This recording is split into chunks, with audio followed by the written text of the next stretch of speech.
Bonjour et bienvenue sur la chaîne de Maximinus et compagnie. Moi c'est Marie, je suis éleveuse de lapins depuis plus de 15 ans et aujourd'hui on va parler d'un sujet fondamental pour bien comprendre son compagnon au quotidien, les signaux corporels du lapin et son langage secret. Si tu t'es déjà demandé pourquoi ton lapin tape du pied sans raison apparente, ce que veulent dire ces fameux binkies, ou même si un grincement de dents est un signe de bonheur ou de douleur, alors t'es au bon endroit parce que cette vidéo peut complètement changer ta manière d'interagir avec lui. Je vais t'expliquer comment lire son corps, interpréter ses postures, décoder les sons qu'il peut émettre et surtout éviter les erreurs d'interprétation les plus courantes. Reste bien jusqu'à la fin parce que je te dirai ce que j'ai pu apprendre en 15 ans d'expérience avec les lapins. Mais avant, laisse-moi te parler de notre boutique spécialisée pour les lapins de compagnie. Nous avons créé la toute première boutique spécialisée en abonnement complet pour lapins de compagnie, un concept pensé pour leur bien-être et pour faciliter la vie des propriétaires de lapins.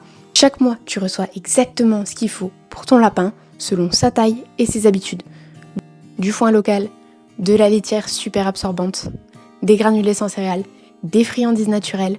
Tout est 100% naturel, enfin adapté et livré directement chez toi. Donc fini la galère d'aller en animalerie et de payer trop cher pour une mauvaise qualité. Et surtout, tu ne seras plus jamais seul parce que l'abonnement te donne accès à notre communauté privée, Le Terrier, où tu peux poser toutes tes questions et j'y réponds en tant qu'éleveuse passionnée de lapins depuis plus de 15 ans. L'abonnement est modulable et surtout sans engagement, alors n'attends plus pour tester.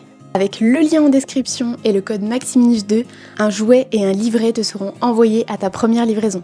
Allez, on retourne à la vidéo, bon visionnage. Alors tout d'abord, il faut savoir que le lapin ne parle pas mais il communique en permanence. La première vérité importante, c'est qu'un lapin communique principalement avec son corps. C'est ni un chien ni un chat, donc attendre de lui qu'il émette des signaux visibles comme chez ces espèces, c'est une grosse erreur. Le lapin est une proie dans la nature, c'est un animal très discret. J'en ai parlé dans une précédente vidéo, je vais vous mettre le lien dans la description et vous pourrez cliquer juste ici pour aller la voir. Son langage est très subtil, parfois discret, parfois un petit peu plus explosif. Il faut apprendre à observer la posture, la tension musculaire, la position des oreilles, les yeux, la respiration et les sons. Tout est information chez lui, donc c'est vraiment très important de faire attention à l'ensemble de ces signaux. On va commencer par les signes de joie et de bien-être, donc par le positif. Tout d'abord, il y a les binkies, c'est le signe de joie par excellence chez le lapin. Un binky, c'est un petit saut en l'air avec une torsion du corps, parfois un petit mouvement de tête sur la droite ou sur la gauche, et parfois aussi il fait une course vraiment très folle juste avant. Ça veut dire qu'il est plein d'énergie, qu'il est excité, qu'il est plein de joie.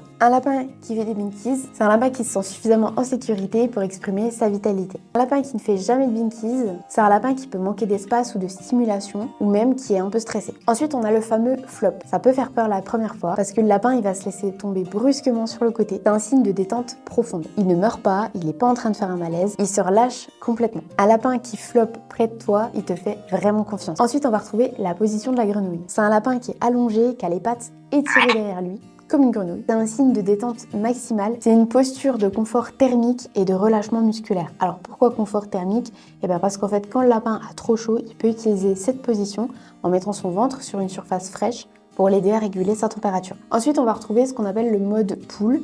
Alors c'est un terme qui peut faire rire, mais c'est vraiment très représentatif. En fait, c'est un lapin qui est posé sur ses pattes, avec les pattes bien regroupées en dessous de lui, et il est immobile. Ça peut vouloir dire deux choses, donc là, il faut bien faire attention à l'interprétation. Soit c'est un repos tranquille, donc s'il a les yeux mi-clos, et qu'il a une respiration qui est plutôt normale. Soit il est en mode vigilance modérée, et là, ça va se situer au niveau de ses yeux. Si les yeux sont plutôt grands ouverts et qu'il a une respiration un peu plus rapide que d'habitude, ça peut être qu'il est en mode vigilance. Ensuite, on va passer à l'étape des sons, parce que oui, le lapin peut émettre des sons, bien qu'il soit plutôt rare. Le lapin vocalise vraiment très peu, mais quand il le fait, c'est important. En premier, on va retrouver les grincements de dents. Ça fait un petit peu de bruit, on peut l'entendre, même si c'est très léger. Si ton lapin grince légèrement des dents pendant les caresses, c'est l'équivalent d'un ronronnement chez le chat en fait. Ça veut dire qu'il est bien, qu'il est détendu, qu'il apprécie le moment avec toi. Si par contre, c'est un grincement qui est vraiment très fort, très crispé, avec une posture plutôt tendue, c'est un signe de douleur. La différence, elle va être dans l'intensité, dans le contexte, et surtout dans la posture générale de ton lapin. Si tu as un doute, fais consulter par un vétérinaire. On va retrouver en troisième position ce qu'on appelle les honk-honk. Alors c'est assez rigolo comme terme, mais il n'y a pas d'autre terme pour le désigner. En fait c'est un petit son nasal qui est émis en tournant autour d'un autre lapin par exemple, ou même autour de toi, ça peut arriver, ou d'une peluche, enfin, ça dépend du contexte. C'est très fréquent chez les mâles non castrés, puisque c'est un signe d'excitation hormonale. Ça peut arriver que des lapins qui soient très joueurs le fassent, mais ça reste quand même quelque chose qui est lié aux hormones. Les femelles le font aussi parfois, mais c'est un petit peu plus rare. On va retrouver les grognements, qui est un son grave, très bref, là c'est de l'avertissement. C'est souvent lié à la défense du territoire, à la protection de la nourriture ou à une manipulation non désirée. Un lapin qui grogne te dit clairement stop, et si tu ignores ce signal, tu vas créer de l'agressivité et la prochaine étape ça va être la morsure.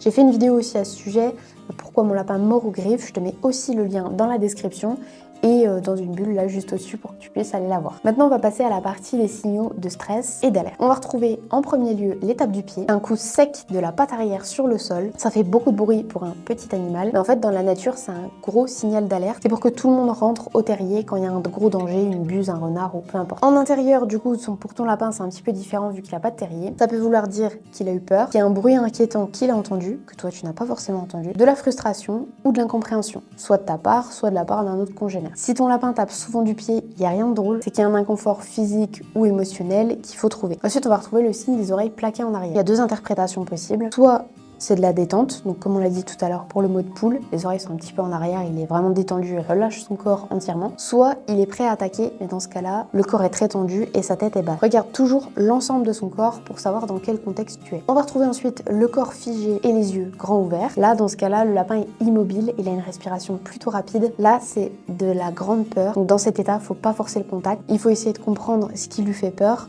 et essayer de le rassurer. Maintenant, on va voir les erreurs d'interprétation les plus courantes que je rencontre avec les propriétaires de lapins. En 1, penser qu'un lapin immobile est un lapin sage. Et bien, il peut être tout simplement paralysé par la peur, donc c'est une grosse erreur de penser comme ça. En 2, on va confondre le grincement de bonheur et le grincement de douleur. Le contexte est la clé, on l'a dit tout à l'heure.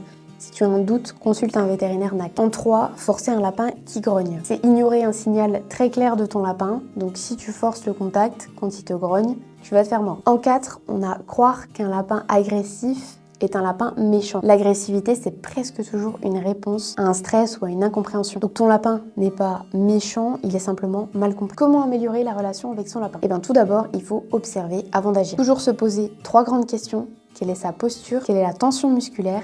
Quel est le contexte? Un lapin détendu a une respiration lente, un corps relâché et des mouvements fluides. Un lapin stressé aura les muscles tendus, les pupilles dilatées et fera des mouvements brusques. Plus tu observes, plus tu deviens capable d'anticiper. Et c'est là que votre relation va changer. Ce que j'ai appris en 15 années d'élevage avec les lapins, et bien la majorité des problèmes de comportement viennent d'une mauvaise lecture des signes. Un lapin qui mord t'a souvent prévenu, un lapin qui détruit s'ennuie et un lapin distant ne se sent pas encore en sécurité. Le lapin est cohérent, c'est à nous d'apprendre sa langue. Tu sais maintenant lire les principaux signaux corporels du lapin, reconnaître les signes de bien-être et de mal-être, identifier les alertes et surtout éviter les erreurs d'interprétation qui peuvent abîmer ta relation avec lui. Si cette vidéo t'a été utile, pense à mettre un petit pouce bleu, à t'abonner et à activer la cloche pour ne rien manquer des prochaines vidéos. Dis-moi en commentaire si ton lapin tape parfois du pied. Et si tu veux aller plus loin dans le bien-être de ton lapin, j'ai créé ma boutique spécialisée pour lapins, Maximinus et compagnie, où j'y propose des abonnements complets livrés directement à domicile avec du foin, des granulés sans céréales, de la litière, des friandises naturelles, le tout pensé pour leur bien-être, leur digestion et leur équilibre. Avec le lien en description et le code Maximinus2, tu recevras un jouet et un livret offert à ta première livraison d'abonnement. Merci d'avoir regardé, prends soin de ton lapin et à bientôt pour une prochaine vidéo. Compilation de vos plus beaux binkies.